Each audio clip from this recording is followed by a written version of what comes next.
Welcome to the Franchise Woman podcast, where passion and purpose collide, profits are made, and relationships forged.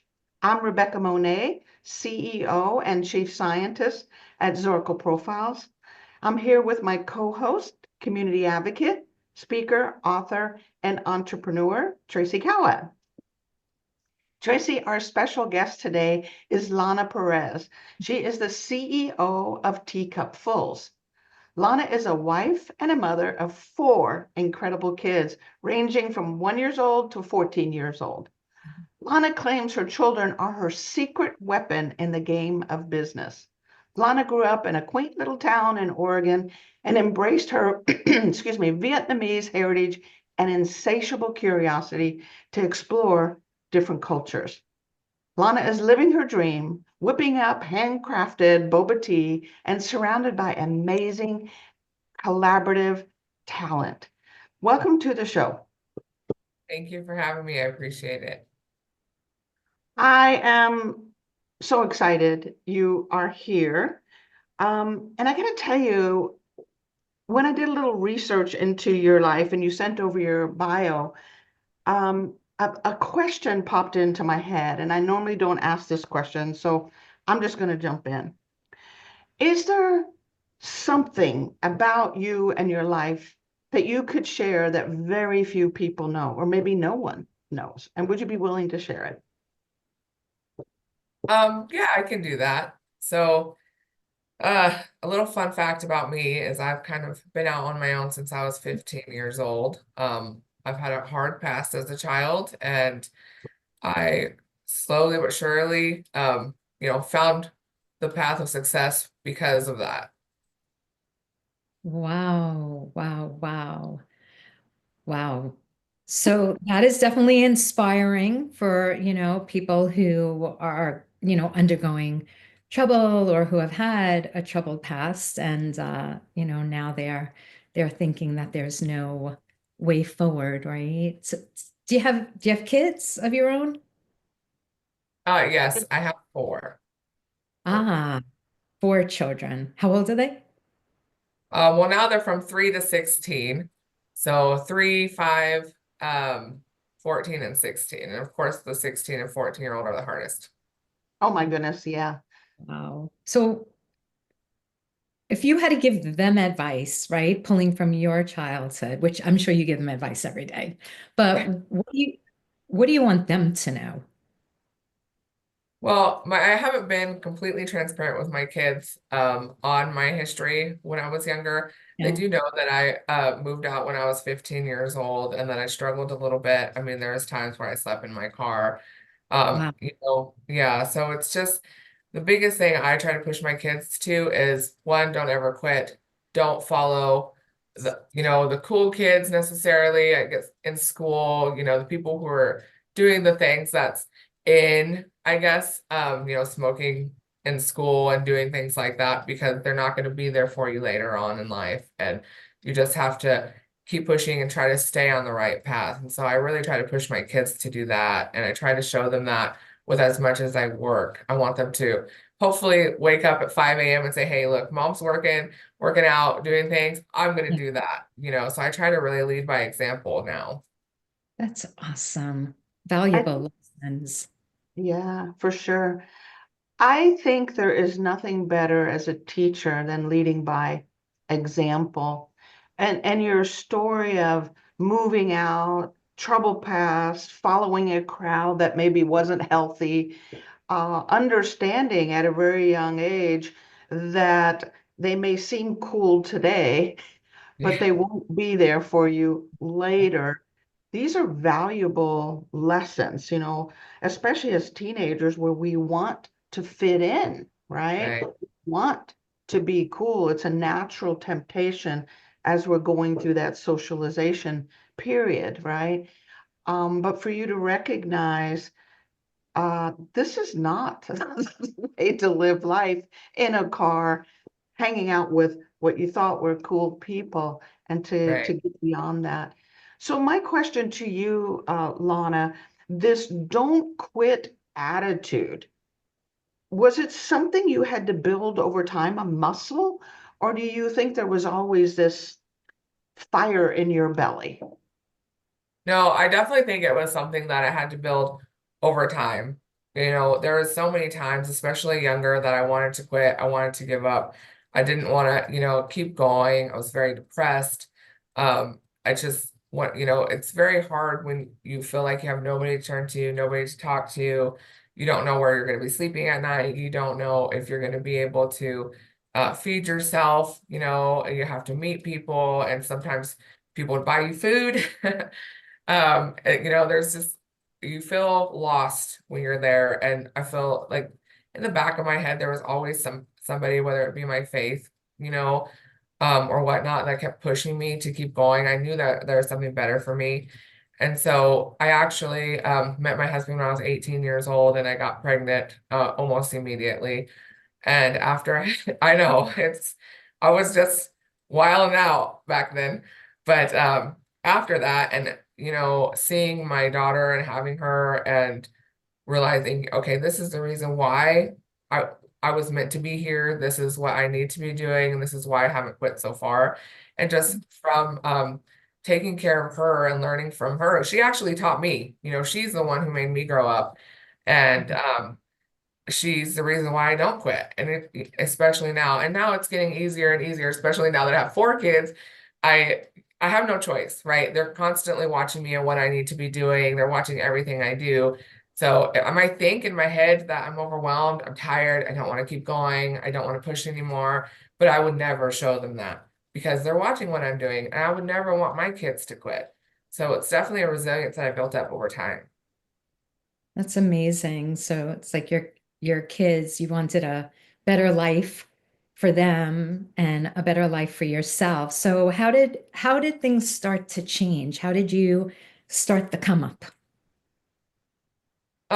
Yeah, so that was, I didn't want to be on welfare anymore. I didn't want to be on, Section 8 housing. And it was kind of, I just sat down one night and talked to my husband and then said, I don't feel like this is for us, living paycheck to paycheck, trying to figure out, where food's coming from once our food stamps run out. It just wasn't the vibe at the time. And I kind of told him, I said, what do you want to do? And he had told me, I would really like to have our own cleaning company, commercial cleaning company. And I was like, what? What? I don't want to clean toilets. I don't want to, Yeah. vacuum carpet. I don't want to do all that. But he loved it, and he still loves it. And it was something that he wanted to do. So I said, okay, let's try to start this company. And the first 3 years were awful. We both worked 2 full-time jobs. He actually worked 2 full-time jobs himself, and I worked 1 full-time job. And plus trying to start our company. And eventually, after the third year and not getting really anywhere, we just kind of took our life savings, which wasn't very much, but it was a lot to us, especially at the time, of $1,200, and we really put it into marketing. And then our company took off. And with that, word of mouth started to spread. And we ran that company for about 12 years, and we were able to sell it in 2022, and kind of focus on TeaCupFuls. So again, it comes back to don't quit, don't give up, even in those hard times, But I knew we were made to be more than just, average. I wanted more than that. Wow. So it's interesting, this conversation with your husband that says, this isn't me. This isn't the life I want. How are we going to change it? Here's this idea your husband has. You pour your life into it for 3 years with minimal success. Then you take your life savings of $1,200, pour it into marketing, and you turn it into a seven-figure business, which then you sell, and then we do TeaCupFuls. That's a huge journey. I wish we could create a movie of this huge journey that you went through. So let me ask you, when you were saying that, I'm like, how did she know? How did she know this wasn't supposed to be her? Was it some faith you had? Was there something that told you you were, you know, supposed to have something much big? What was it? I want to know. I honestly think it was the faith that I had, but I could feel it. I could just feel it in my guts. Like we would have people who were constantly surrounding us, not good people, who were drinking, offering us things that were illegal. And I would look at my daughter, playing on the floor, my baby, and I have all these drunk people in my house and all, people smoking cigarettes and things like that. And I said, what am I doing? Why are, like, what are these people giving to me? And besides, and showing my daughter, besides, calling out of work and drinking all day and partying all night. And, it just, my husband wasn't really into the big party scene. So he would allow my so-called friends and things to come over and hang out with me because he wanted me to be happy. But I was a false happiness. It wasn't something I wanted my daughter to be around. And I would just kind of was sitting down one day and looking around at, the people I was hanging out with and the things that we were doing. And I, looked back at my daughter and I said, no, this isn't it. This is not for her. This is not for me. It's almost like you were seeking something your whole life, Yeah. from your childhood, and then finally looking at your daughter, and like there's this drive within you. I want to know more about the drive. I want to know more about the faith, right? Like going from maybe being a teenager at 15, maybe living in your car or, not living in a house with parents, and then living in Section 8 housing on welfare. Where does the faith, where does the drive literally come from? Well, I was raised in church when I was younger. And as a teenager, you go back and forth on your faith. You question everything. You're not sure. You're like, is it real? Is it fake? You don't know. But I was put into so many positions in my life and so many instances, that I really shouldn't be alive today. Right. Quite honestly. There was just I was abused for many years, physically, mentally, and emotionally. I was in bad situations, bad boyfriend situations, and just very dangerous things. And over time, that faith started to develop, a little bit more and more. And as, Yeah. these life and death situations would hit and be like, oh my gosh, how did I survive that? Or, oh my gosh, why am I alive? Um, it started to grow within me. There's a bigger purpose, there's a bigger reason that I'm here. Mhm. And, it's kind of sad. So, my mom, when I was younger, by the time I was 13, she was telling me, she was always scared she was going to get a call from the police and, that her daughter wasn't alive. And it was just the people I was hanging out with and the Very. streets I was playing in. And it just, at the time I was like, oh, mom, you're so dramatic, calm down. And she's like, no, I went looking for you one night and, some guy opened the door with a shotgun. I knew the kind of people that you were hanging out with and was not good. And, again, as a teenager, I was like, okay, whatever, I don't care. I didn't see it as a mother. As a mom now, I'm like, holy smokes. Yeah. How many times have you apologized to your mom? Oh, Sorry, yes. Mom. I have given her the world since then. I'm sure. Oh my Wow. goodness. But this don't quit in you is awe-inspiring to Yeah. me. Yes, it took a while to kind of go, this is not what I want. This is not who I am. I'm called to do bigger things. It took a while and you had to go through some stuff, but that don't quit continued. That seed inside of you that knew you were destined for a much better life and to help others. So I got a question about you. You worked with your husband in another business. What was that like? How was it working with your husband and building that business? Fun, difficult, entertaining? What was it? It was all of the above. So in the beginning, it was very hard. We knew nothing. He knew how to clean essentially, and he had great work ethic. as did I, which I think is, I mean, I didn't know how to clean, but I had great work ethic that I didn't know I had at the time. And so in the beginning, it was very, very hard. We had to figure everything out, you know, from the ground up, essentially. I did lots and lots of research on things, and we, you know, it was trials and tribulations. We learned a lot from our mistakes in the beginning years. And then towards the middle of things, we really, you know, streamlined it. We knew exactly what we were doing, where we we're going, you know, how many hours cleans were going to take. We had a really good reputation. And it was quite fun at that point working with my husband. We had a good time. We had our positions. I was more of the admin role of things. He was out in the field with everybody. And, you know, it got to the point where we were so successful. I was working about 10 hours a week. And I told my husband, I said, I need more than that. I cannot sit and settle, you know. And so that's when we actually developed TeaCupFuls as a hobby. It was something for me. So we ran both businesses. TeaCupFuls was just supposed to be like a corner street cafe type deal. My kids can come hang out with me after school. And so then I had my business and he had his business. And so that's kind of where we started, you know, learning and growing together a little bit more. And we kind of learned how a process works essentially from our first company. So it was good, hard, fun. But don't get me wrong, there was still a lot of stress with employees and staff. We worked 7 days a week. You know, nobody wants to come to work on Christmas. So we always had to change our Christmas to, you know, the 20th of the month versus the 25th. Our kids didn't care. They just wanted gifts.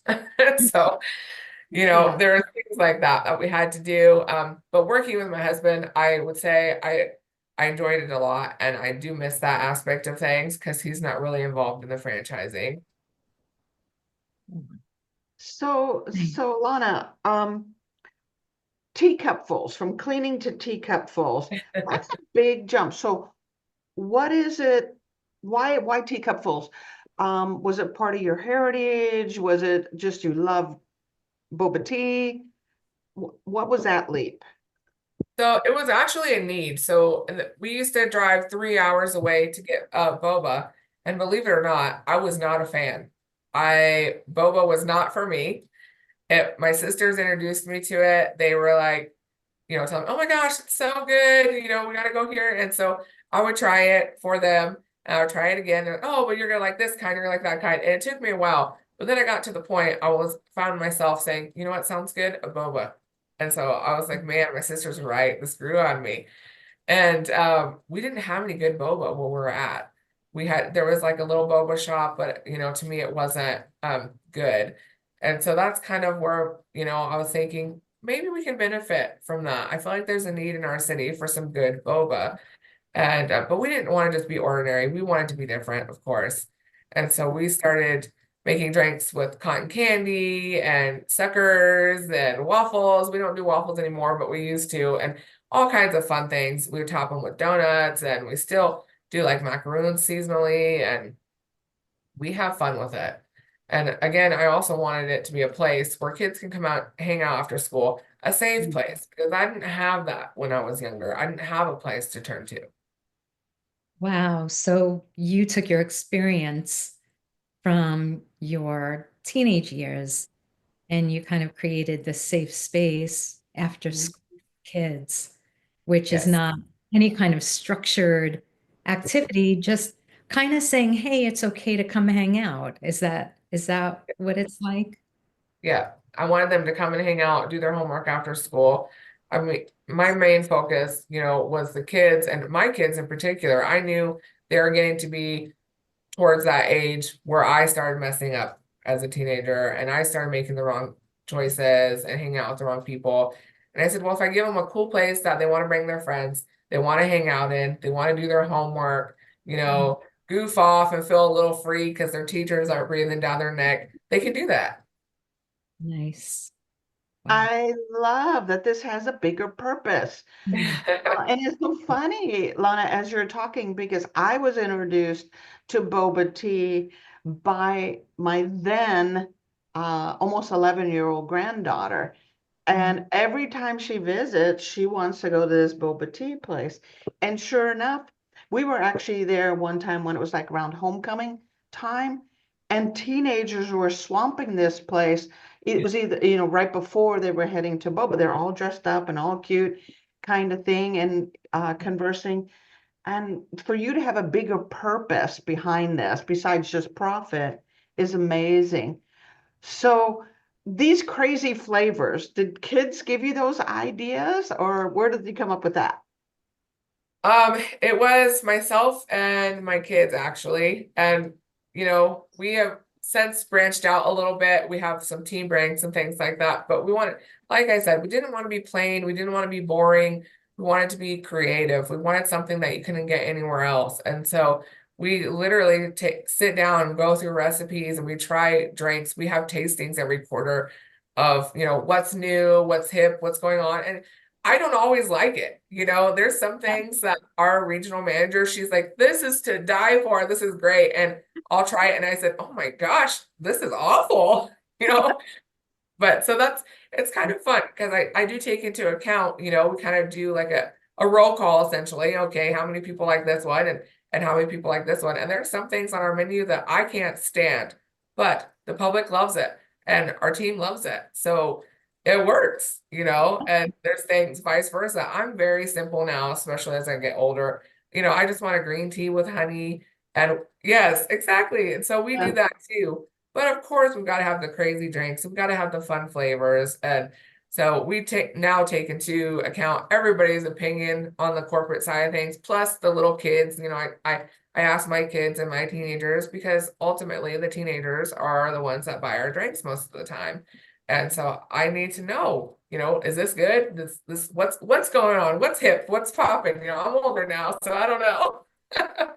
Actually really cool. Do you think that that spills over into other aspects of your life where maybe, in different days you might have been like very certain or very headstrong about something, but now you're like, hey, let's get everybody else's input on this.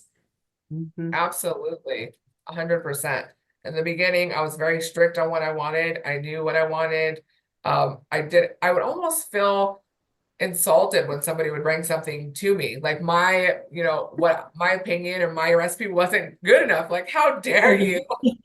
And then I was very headstrong. And so over time I learned, you know what, Lana, other people have different tastes than you. Other people have different opinions. Other people have different needs, and that's okay. You can listen to them. You don't have to agree, but sometimes their ideas are better than yours. So be open-minded, and that's kind of, took me a while to get there, but I'm definitely there now. That's awesome.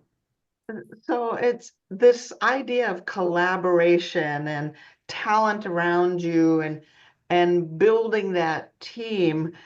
Um, Tell me about the leadership skills you have or who you are and what made that possible. Mm. I think the biggest thing is trial and error, learning from my mistakes with the cleaning company that we had when it came. And I knew, well, I didn't know at the time that I would need help. I told myself, I can do it. I can do it. I can do it by myself. I can do this. I can do that. And eventually it got to the point where my husband pointed it out, my mom pointed it out, my sisters, you need help. You can't just wake up and go to work, and you can't, go to sleep thinking about work. Your kids don't have no time with you. You guys don't do anything anymore.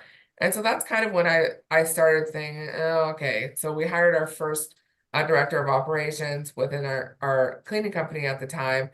And as time progressed, I realized, wow, this is really nice that I can go fishing. I can do the things I like to do because I have a partner essentially. And so going into TeaCupFuls over the past few years and franchising, I knew that was something that I was going to need. And so I basically have my right hand. We have assistants help. And then now my kids are also really involved in the company, the older two. And so I definitely think that is something that you can't do yourself. And really, as a leader, I am right there next with them. I will be in the stores with them if that's what I need to be doing. I will be mopping the floors if that's what I need to do. I will be, doing laundry if that's what's needed. I am all over the place. I am no better than anybody on my team, and I see them all as equals. So that's kind of how I lead things. Wow. How many stores do you have? How many So stores are there? So I have 2 corporate stores now. We converted, I had 4, we closed one down during COVID, and then we actually sold one to a franchisee. And then we have 2 corporate stores, 2 open franchise units right now, and 21 franchise units in development. Wow. Nice. That's amazing. Ah, nice. So talk about the owner, the franchisee. These mixes of boba tea that you have and this space that you're holding for young people. Is our franchisee also someone that creative and open-minded and young and fresh? Does age have anything to do with it at all in terms of a future franchisee owner? Absolutely not. So age can be, any age. Our oldest franchisee, I think, is about 63. Our youngest is 33, I believe. Mhm. It's really what they're looking for, but we do need to have the same kind of dreams. We need to know that we're not just looking at a single unit franchise. We're wanting to take that single unit, turn it into 2 or 3. We're trying to build a legacy brand. So we don't want somebody who just like, oh, it's good money. This will replace my 9 to 5. It's fine for now. We're not looking for that. We're looking for somebody who has the drive to create more, wants to create more for their family. And they can be absentee, or they can be semi-absentee, or they could be a manager in the store. We just need to know that from the beginning, because if they want to be absentee or semi-absentee, we need to talk to them and make sure they're understanding the kind of person that they're going to be hiring to take over the store and the place. I've done it both ways. When I had my 3rd child, I was absentee completely from my stores for 2 years. And I was at home a lot, and I got to be a stay-at-home mom again and all that. And it was great while it lasted, but I'm not made for that either. Yeah. And but I had a director of operations in office, and she was helping. She was doing all the payroll, making sure everything was ordered and whatnot. So it's definitely possible. But for me personally, I love to be in my stores. If I could choose any job in the entire world, I would want to work the store. Unfortunately, being corporate side of things, I need to be in the office a lot, which is the worst part of my job, but it's necessary. And so we can work with just about anybody as long as our goals align. Yeah. It's Yeah. amazing. Sounds like you are looking for people with that same I want more mentality Mhm. that you had and that you have. Yes, For sure. absolutely. For sure. So let's look into the future, Lana. Um, when you step into your legacy and you're looking back at this thing you created, TeaCupFuls and successful franchisees and these incredible places for people to come and hang out and taste this deliciousness. What legacy do you want to leave? What do you see looking back? First of all, I love looking into the future. It's my favorite thing to do. I think about it on a daily basis.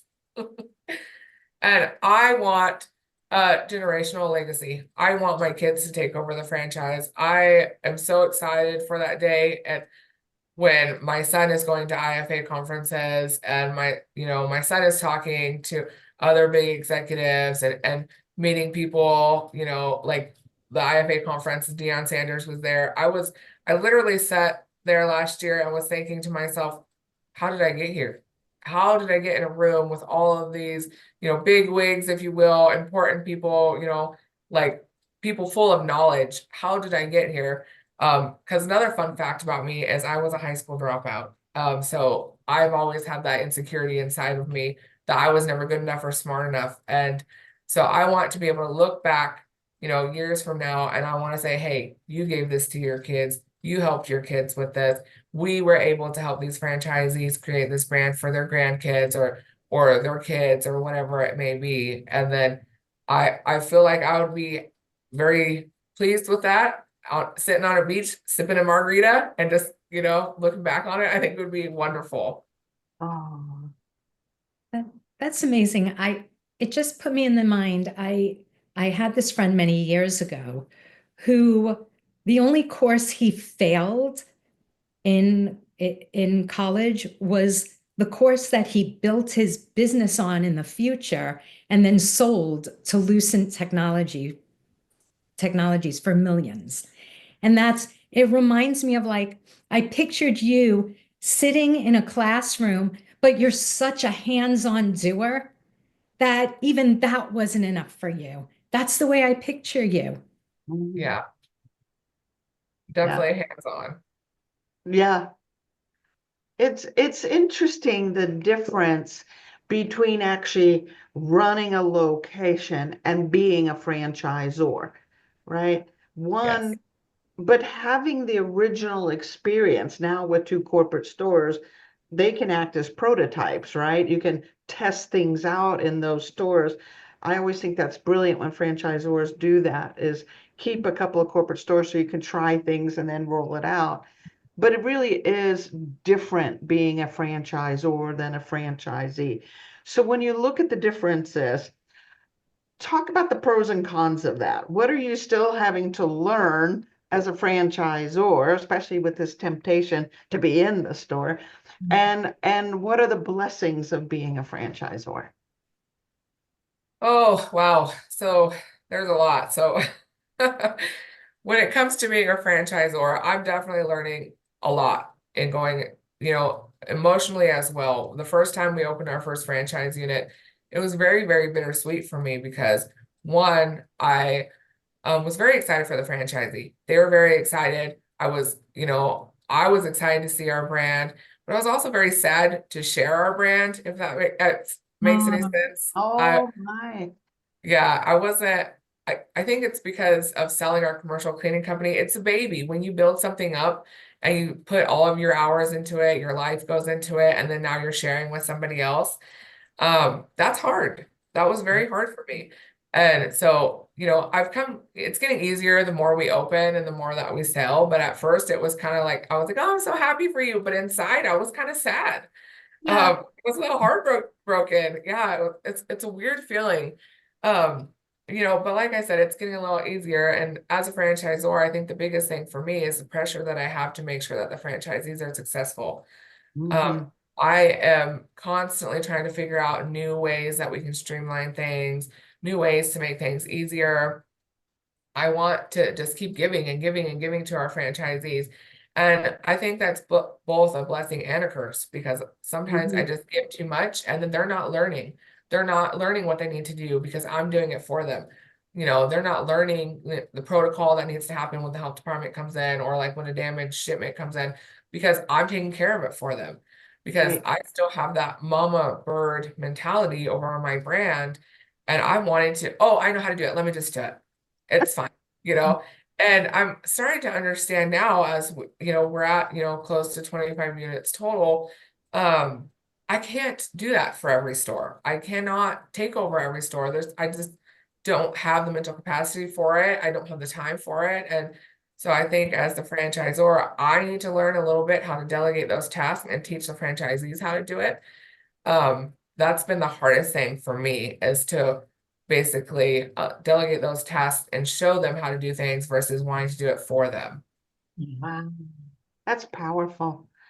The picture I got, Lana, is of a mama bear, right? In that you can teach them, you can create a foundation, you can give them the tools, but when they get to adolescent or toddler or wherever they are, we really do have to put it in their hands. They're going to do what they're going to do. You can't rescue, fix, solve, be in their stores for them. So this baby is now growing their own baby, right? And there's only so much as a franchisor or as a parent we can do. We can instill everything we possibly can. And I can see where that's hard. I can definitely see, especially when you have the answer. You've been there, you've done that, right? Yeah. So, and Tracy, I know I interrupted you. I'm No, sorry. no, no, Jump no. right into your question. I just think that, we're definitely going to have people that want to get on board this, this train. This teacup full train. Yeah, Yeah. seriously. So where can people reach you? Well, the biggest thing I tell them is to look up our brand at teacupfulstores.com, learn about our brand before reaching out, understand who we are, and then schedule a meeting with me. They can schedule directly, from our website. They can fill out a franchise form and reach out. But it's definitely, like I said, it's not for everybody. We want to make sure that it is for the right people. So doing a little bit of homework and reaching out to us and getting on a discovery call and intro call, and let's get to know one another, So teacupfulstore.com is definitely where I will direct everybody. Yes. Perfect. People And of who course, want more. I'm sorry, Tracy, I interrupted. Go ahead. People who want more. What's that? We didn't catch. It's for people who want more. Absolutely. Yes. Yes, Yeah. it's for sure that.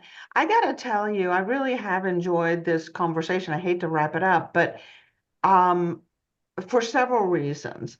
In that, how you took you called it a troubled younger self, right? And how something, an acorn inside, something in you said, you're destined for more. This is not the life you want. You were able to separate yourself from the boo-boos you made. That was then, this is now, right? And totally recreate yourself, you and your husband then building this cleaning business, and then from that building Teacupfuls and now helping others do the same. That we can look at the world and look at ourselves and say, that was then, this is who I want to be. I'm destined to be this. I'm willing to put in the time and energy to do that, and to not give up, to just not settle, don't quit, just keep going. I think that's a very inspiring story, Alana.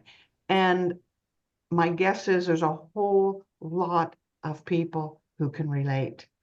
So thank you for sharing your heart, your history, and the exciting opportunity of Teacupfuls. Of course. Thank you guys so much for having me. I've enjoyed talking with you. You're a blast, girl. I can't wait to see you at some conferences in the world of franchising. Tracy, any final words from you? I do. I have a word. It's called realist. I find you, Lana, to be such a realist. Like whatever your circumstances are in that moment, you accept them. You accept that this is what the circumstances are, but you don't accept them for your future. And I love that about you. And the other part of that realism is you're just so real. Like you keep it real, you say it how it is. I feel like whether you showed up at the White House or whether you showed up on this podcast, you would be the same exact person. I love who you are. I love that you keep it real. I love that you tell it straight. I think your story is like a very emotional one, even though I'm sure we only know the tip of the iceberg. And I love how um, you evaluated and that you've done that at every stage in your life. And then you said, you know what? This is where we are. And I can accept that, but I cannot accept that for my future. And let's make a change. And I have chills head to toe right now. Yeah, I I got chills as you're appreciate talking, you Tracy. so much for being on the show and for really sharing your heart with us. Thank you. Yeah. Thank you. Yeah, and I want to big piggyback on that, Tracy. Not only is Lana not willing to accept that in her future, she's not willing to accept it for her children and her franchisees. So Love you're a that. realist. You've been labeled now, girl. You keep it real. Keep it real. Tracy, that was beautiful. Thank you for sharing that. And Lana, thank you for being here with us. We really appreciate your heart. And to those listening in today to the Franchise Woman podcast, where passion and purpose collide, profits are made, and relationships forged, make sure to like, comment, and share Loana Perez's interview. And of course, we'll see you next week on another episode.